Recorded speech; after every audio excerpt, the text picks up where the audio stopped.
Hello friends, good morning. কেমন আছো সবাই? বলে আমরা সবাই খুব ভালো আছি। বলো, আমি সাজুগুজু করেছি কেন বলো তো? আমরা কিন্তু মেলায় যাচ্ছি। তোমরা কে কে মেলায় যাবে চলে এসো। হাই ফ্রেন্ডস, কেমন আছো সবাই? তো এই দেখো, আমরা এখন মেলায় যাচ্ছি। তো তার জন্য আমার পুচকি এই যে জামাটা পরেছে, এখনো কোনো সাজুগুজু হয়নি, রেডি এখনো হয়নি। তো আমারও এখনো কিছু হয়নি। অনেক দিন, পৌষ সংক্রান্তির মেলা শুরু হয়ে গেছে। তো মেলা এখন অনেকদিন চলবে, সবাই ঘুরে এসেছে, আমরা এখনও মেলায় যাইনি। তো তার জন্য ভাবলাম তো চলো আজকের মেলায় থেকে ঘুরে আসা যাক। কারণ এই যে আমার পুচকি বায়না করছে মেলায় যাবো, সেই জন্য মেলায় যাচ্ছি। তো চলো, তোমরা যদি মেলায় আসতে চাও চলে এসো। তো চলো, এখন ওকে সাজুগুজু করাই আমি করি, তারপর তোমাদের সাথে আবার কথা বলছি। তো এই দেখো, আমরা রেডি হয়ে গেছি। তো আমি এই শাড়িটা পরেছি, আর এই যে এই গলারটা পরেছি, আর এই কানেরটা পরেছি। তো আমার এই সাজুগুজু হয়ে গেছে।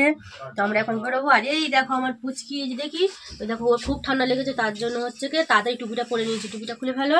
তো গাড়ি ভীষণ হাওয়া, যার জন্য ওই সোয়েটারটা পরিয়ে দিয়েছি, নাহলে খুব ঠান্ডা লেগেছে, আর গাড়ি হাওয়াতেও খুব ঠান্ডা লাগবে। তো আমরা এখন রেডি হয়ে গেছি। তো টাটা, আমরা মেলায় যাচ্ছি। তো মেলায় গিয়ে কী করবো তোমাদের দেখাবো, তোমরা দেখতে থাকো। তো ফাইনালি আমরা মেলাতে চলে এসেছি। আর মেলাতে ঢুকেই মাত্র এত খিদে লেগেছে, তাই আমরা খেতে বসে পড়েছি। কারণ কি বলো তো, বাড়িতে তো রান্না করেছি, কিন্তু ভাত তো খাওয়া হয়নি। শুধু আমার বর একলা ভাত খেয়েছে, আমরা কিচ্ছু খেয়ে যাইনি। তো বেলা এখন 1:30 বাজে, এত খিদে পেয়েছি। তো বললাম যে আমরা এখন তো হাঁটতে হবে অনেকটা। তো তাই জন্য চলো আমরা খেয়ে নিই। তো আমরা ঢুকে এই দেখো, আমরা একটা করে ঢাকায় নিয়ে নিয়েছি। আমি খাচ্ছি, আর মেয়েকেও সাথে সাথে খাইয়ে দিচ্ছি। কারণ কি বলো তো, কারণ ওরও এখন হাঁটতে হবে, হাঁটতে হাঁটতে খিদে পেয়ে যাবে। আর এই দেখো, মেলায় এসেছি, ঘুগনি খাবো না তাই কখনো হয়? তো বললাম চলো একটু টক দিয়ে ঘুগনি খেয়ে নিই। ঘুগনি আমি খেতাম না, কিন্তু একদিন বোনের সাথে গিয়ে মেলায় গিয়ে ঘুগনি খেয়ে এত এত টেস্টি লেগেছে, তাই বললাম যে এই ঘুগনিটা ছাড়া যাবে না, মেলায় গিয়ে ঘুগনি একটু না খেলে চলে বলো? তাই এই যে টক দিয়ে, শসা দিয়ে, পেঁয়াজ দিয়ে একটু ঘুগনি, এত গরম যে খেতেই পারছি না, তাই ফুঁ দিয়ে খেতে হচ্ছে। আর তারপরে দেখো, এই আবার ফুচকা খেতে দাঁড়িয়ে পড়েছি।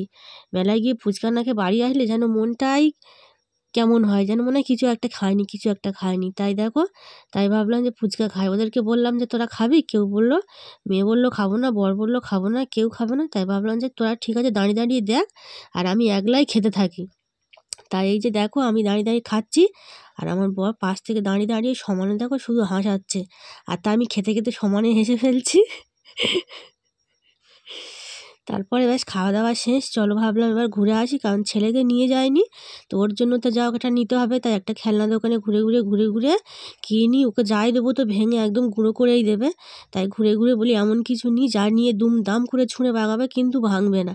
তাই খুঁজে ওই যে একটা খেলনা নিয়ে নিয়েছি। নিয়ে হাঁটতে দেখো একটা আচারের দোকানে চলে এসেছি। তারপর সারাদিন তো আমরা হাঁটতে আর সামনে একটা আচারের দোকান পেয়েছি। সেইখান দিয়ে মেয়ে বায়না করলো যে একটা ললিপপ খাবো। তো আচার তো কিনে দিলাম না, কারণ অনেক কিছু খেয়েছি, এর উপর আর আচার খেয়ে কাজ নেই। তাই ভাবলাম তো চলো ওকে একটা ললিপপ কিনে দিই। তো এই দেখো, ললিপপগুলো দেখতেও বেশ সুন্দর। আর ওই দেখো, আবার দুজনে হাওয়াই মিঠাই কিনেছে, হাওয়াই মিঠাইও খেতে হাঁটছে। আর ওই যে ললিপপগুলো নিচ্ছি, মেয়ে বললো ওই ললিপপ নেবো না, অন্য ললিপপ নেবো। তাই ললিপপগুলো দেখছি যে কোনটা নেওয়া যায়। ললিপপগুলো কিন্তু খুবই সুন্দর দেখতে, বেশ সুন্দর। ললিপপগুলো নতুন স্টাইলে করা আছে, খুব সুন্দর দেখতে। আর আচারগুলো সামনে বয়নে যা সাজানো, এত সুন্দর লাগছিল। এই দেখো, ফাইনালি আমরা বাড়ি চলে এসেছি। আর এই যে বাবুকে নিয়ে যাইনি বলে বাবুর জন্য এই খেলনাটা নিয়ে এসেছি। আর এই দেখো, ঠান্ডায় মুড়ি দিয়ে, গাড়ির যা হাওয়া, ঠান্ডায় মুড়ি দিয়ে আসতে হয়েছে। তো আমরা বাড়ি চলে এসেছি, এসে দেখছি বাবু ঘুমাচ্ছে।